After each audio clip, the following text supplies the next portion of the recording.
Line Arabian dates. இப்போ அது line லயனா டே. இது தரும் ஆரோக்கியம் இயற்கையானது. லயன் லயனா பிரீமியம் டேட்ஸ். எந்த சமையலும் ருசி தேடும் ரகசியம். 20 ரூபாய். குக்கர் விசில மறந்து உணவு வீணாகி போச்சா? இனி அந்த கவலையே வேண்டாம். வழங்குகிறோம் உலகின் முதல் விசில் கவுண்டர் குக்கர், புதிய அல்ட்ரா குரோனோ. அல்ட்ரா என்றால் ஆரோக்கியம். காவிரி நீர் ஒழுங்காற்று குழு கூட்டம் இன்று நடந்தது. தமிழகம், கர்நாடகா, கேரளா, புதுச்சேரியின் பிரதிநிதிகள் கலந்து கொண்டனர்.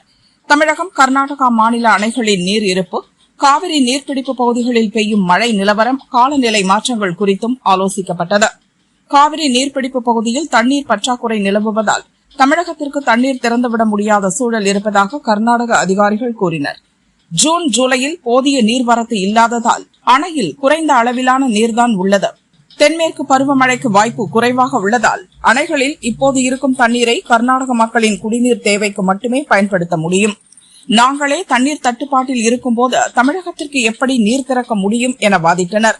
சுப்ரீம் கோர்ட் உத்தரவு தமிழக விவசாயிகளின் நலனை கருத்தில் கொண்டு உரிய தண்ணீர் திறந்துவிட கர்நாடகாவுக்கு உத்தரவிட வேண்டும் என்று தமிழக அதிகாரிகள் வாதிட்டனர். விவாதங்களுக்கு பின் தமிழகத்திற்கு அடுத்த 15 நாட்களுக்கு வினாடிக்கு 3500 கன அடி வீதம் தண்ணீர் திறந்துவிட வேண்டும் என்று காவிரி நீர் ஒழுங்காற்று குழு உத்தரவிட்டது. காவிரியில் வினாடிக்கு 3500 கன அடி வீதம் தண்ணீர் திறக்கப்பட்டால் 15 நாட்களில் மொத்தம் 4.57 TMC தண்ணீர் தமிழகம் பெறும்.